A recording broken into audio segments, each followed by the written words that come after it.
மாரிமக மாயம்மா மனக்குறைய தீர்க்கும் அம்மா இருவெள்ளி விரதஞ்சொல்லி எடுத்து வரோம் முழப்பாரி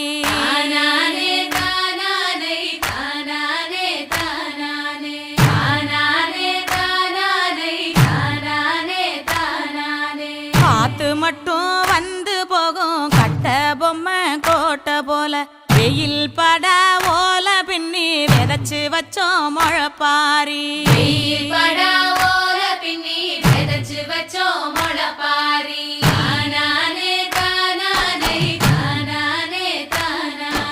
நடுவினிலே பொத்தி வச்ச நல்ல நல்ல ஓட்டிலெல்லாம் வித விதமா பயிர் விதைச்சு வெக்காளிக்கு போடுங்கம்மா.